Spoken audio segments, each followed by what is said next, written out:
It's Jets Weekly with your host, Connor Hrabchak.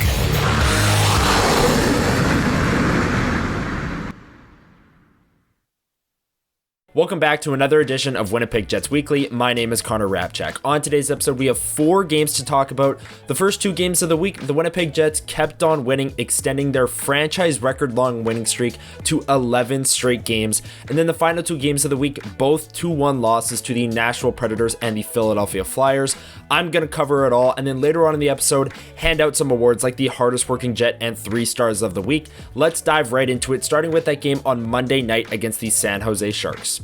For the first 59 minutes of this game, it sure looked like the winning streak was coming to an end, but a Josh Morrissey slap shot with 25 seconds left evened things up. The Jets finally beat Vitek Vanacek, sending the game into overtime where Mark Scheifele got the overtime winner, which put him first in the franchise history goal-scoring lead, passing Ilya Kovalchuk with his 329th career goal. Obviously, Mark Scheifele, the first ever draft pick in this franchise's history, and all these years later is now the franchise record leader in goals. Of course, he's still chasing Dale Hrabchak, who is 50 goals away at the time. Dale Hrabchak, 379 goals in a Winnipeg Jets uniform. Not an official record, but we all know Dale Hrabchak has a statue outside the stadium. He's the real Winnipeg Jets all-time goal-scoring leader. Outside of the historic game-winning goal, this was a pretty solid effort from the Jets, who came home for just this one game in a one-game homestand against the 32nd ranked team. You should outshoot them 35-18 when you're on home ice. The shot attempts 77-39. The expected goals 3.2 to 2.4 in Winnipeg's favor, and obviously they got the win 2-1, with the power plays being 0 for 2 and 1 for 3 for San Jose. The Jets really controlled this game from start to finish, but couldn't break Vitek Vanacek. That all changed when Josh Morrissey played the final 7 minutes and 52 seconds of the final 11 minutes and 53 seconds of this game. He was on the ice basically for the entire end of this game, and he was not going to let the Winnipeg Jets lose. He absolutely took over this game, was by far the best skater on the ice for both teams, and got the goal to tie the game for the Jets, earning them a point. And then, as we know, Mark Scheifele got the overtime winner, giving the Jets, at the time, their 10th straight victory, this one coming over the San Jose Sharks to kick off the week.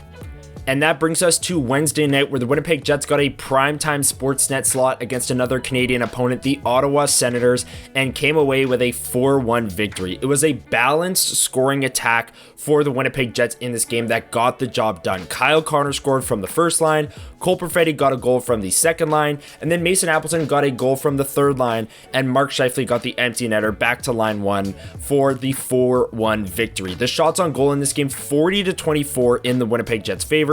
The expected goals, almost 4 for Winnipeg to 1.8 for the Ottawa Senators, and the shot attempts 69-55 in the Jets' favor.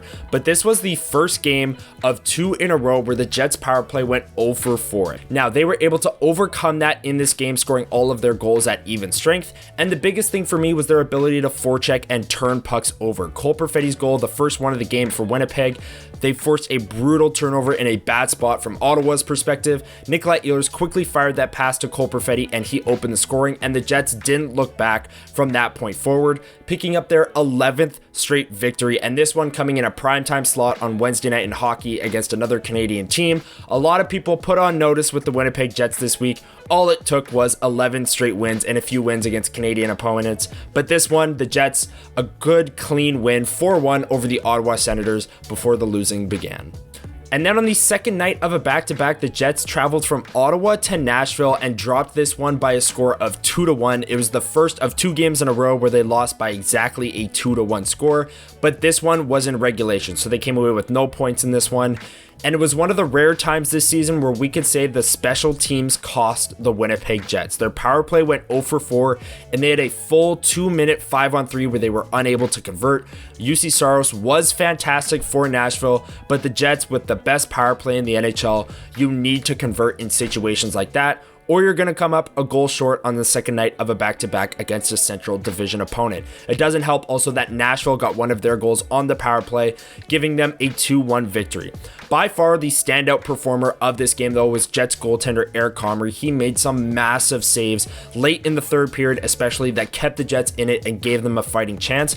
He made a brilliant toe save off of Philip Forsberg late in the third period, sprawling over, made the highlight reels all over SportsCenter and Sportsnet, kept the Jets in it, and they were unable to give him any run support. Stop me if you've heard that one before. Eric Comrie played well, didn't get the run support, and the Jets lost the second night of a back-to-back for the 5th time this season, this time 2-1 to the Nashville Predators.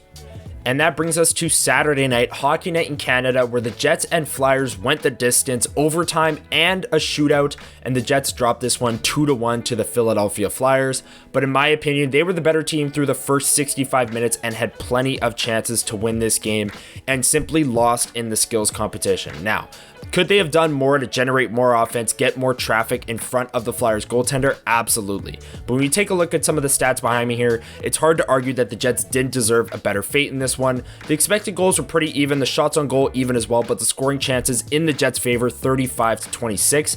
And that 0-for-2 power play number again. Now, this is another example where maybe the special teams cost the Winnipeg Jets because of the timing of these power plays. Morgan Barron drew both penalties late in the third period in a 1-1 game, and the Jets had 2 separate 2-minute penalties just about 30 seconds apart from one another and were unable to score on each, sending the game to overtime, where they were the better team, controlled the puck for almost all of the overtime period, and ultimately were unable to score, went to a shootout, and lost this one 2-1 for their second straight 2-1 loss. They did get a point in this game and had some glorious chances in overtime. The most notable one, Kyle Connor had a wide open net and Flyers forward Noah Cates slid into the crease and made a save with his arm. Just an incredibly lucky play from the Philadelphia Flyers. You got to give them credit to a nice save, I guess, from their skater, but the Jets certainly had their chances in this game, but none bigger than the 2 power plays late that they were unable to convert on, dropping their second straight game. Now it's time to hand out some awards, but before we do that, if you're enjoying the video, make sure you hit the like button down below, hit that subscribe and the notification bell so you don't miss all the great content we've got coming out on the WST channel this week. We've got our 1000th show, our trade deadline special on Friday, and our 4th anniversary on Saturday as well. Tons of content coming out this week. Don't miss it all. Hit that notification bell. Let's continue with the video, starting with the hardest working Jet of the week. The hardest working Jet. My hardest working Jet of the week is Morgan Barron. He returned to the lineup after an extended injury on Saturday night against the Philadelphia Flyers and immediately made an impact, drawing those 2 penalties late. Now, the Jets were unable to score on those penalties and ultimately lost the game, but Morgan Barron from the 4th line made a massive impact in that game, certainly gave the Jets a chance to win, and the 4th line, as they always do, forechecking extremely well. They won their minutes against the Flyers as well. So Morgan Barron getting right back into the lineup. He's my hardest working Jet of the week. I asked Scott O'Neill after Saturday night's game what kind of impact Barron had on the game, especially with those 2 penalties late. Here's what Scott O'Neill had to say. Yeah, right on them. But what did you think of his impact? No, I thought I hadn't played in a while. It can be, getting a game like that that's quick. I thought he was real good, and like you said, he drew those penalties. Would have been nice if we had scored for him and got him one. But at the end of the day, they did a lot of what we needed. I think that once he continues to get back up to game speed, you can't emulate it in practice or extra skating. So him just getting those reps, is important. It's also some fresh legs for us tonight, which certainly helped. And now, the Jets Weekly 3 Stars of the Week. My 3rd star of the week is Winnipeg Jets goaltender Connor Hrabchak. He started the first 2 games of the week against San Jose and Ottawa, wasn't tested too much in the San Jose game, was tested a little bit more in the Wednesday game against Ottawa, but nonetheless only allowed 1 goal against in each of those games. And then fast forward to Saturday night, his next start against the Philadelphia Flyers, only allowed 1 goal against in that game as well. So 3 starts this week, 3 games with really high save percentages, and 3 games with only 1 goal against. Connor Hrabchak, for those 3 performances, he's my 3rd star of the week. My second star of the week is Winnipeg Jets defenseman Josh Morrissey, and he gets this award because of how he played on Monday night against the San Jose Sharks. He played north of 29 minutes in that game, and like I said when I was recapping the game earlier on, he had that look where he was not going to let the Winnipeg Jets lose. Every single moment he was on the ice, he was visibly the best skater on both teams, dominating the shot share, expected goal share. All of the chances were in the Jets' favor when he was on the ice, so the Jets were simply not losing that night. And then he ties the game with 25 seconds left and plays a massive role in overtime as well, and then follows that up with 3 strong games throughout the rest of the week. But Josh Morrissey, especially for that performance Monday night, he's my second star of the week.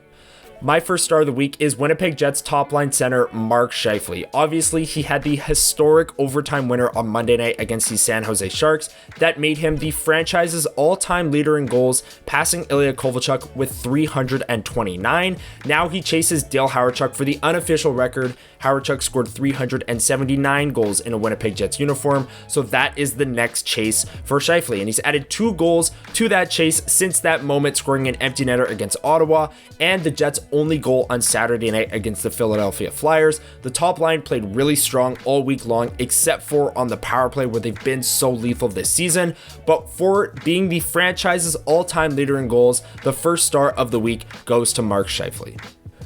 The Winnipeg Jets will now head out east for a 4-game road trip starting on Tuesday night against the New York Islanders at 6:30. The Jets beat the Islanders in their final game going into the Four Nations break, so they'll look to beat them again, this time on the road on March 4th. That sets up a back-to-back against the Flyers and Devils, which will span across the NHL's trade deadline. So Thursday night against the Flyers, March 6th, the Jets just lost to the Flyers on Saturday night 2-1 in a shootout, so they'll look for revenge, look to get a win over the Flyers on the road.